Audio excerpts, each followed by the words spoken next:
कवि सूर्यनगर स्थित प्रभुपीठ भवन ब्रह्माकुमारी आश्रम रे प्रजापिता ब्रह्मा बाबांक 56तम अव्यक्त स्मृति दिवस पालित हो जाइछि। प्रजापिता ब्रह्मा जी की एही विश्वविद्यालय संस्थापक अटंती।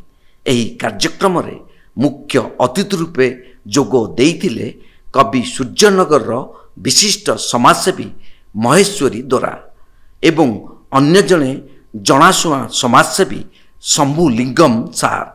आमर समस्तंकर प्रिय बड़ दीदी आस्का स्थित शांति शक्ति भवनर संचालिका राजयोगिनी ब्रह्मा कुमारी प्रभाती दीदी ब्रह्मा बाबांक त्याग और तपस्यार जीवन कहानी को समस्त ब्रह्मा वस्तुंक आगरे उपस्थापन करथिले।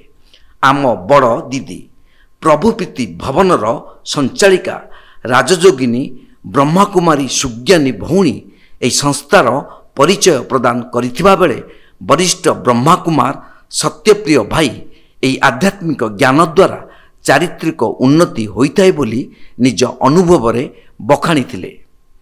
लायंस क्लब रो प्रेसिडेंट महेश्वरी दोरा मैडम राजस्थान स्थित एही विश्वविद्यालय मुख्यालय मधुबनर अनुभव शेयर करथिले। एहीपरि शंभुलिंगम सार मध्य निजर अनुभव रे कहिथिले जे केवल एही संस्था समस्तଙ୍କୁ निजर करि पारंती एवं भाईचारा सृष्टि करि पारुछि। कार्यक्रम को संयोजना करथिले ब्रह्मा कुमारी निरुप्रभा दीदी।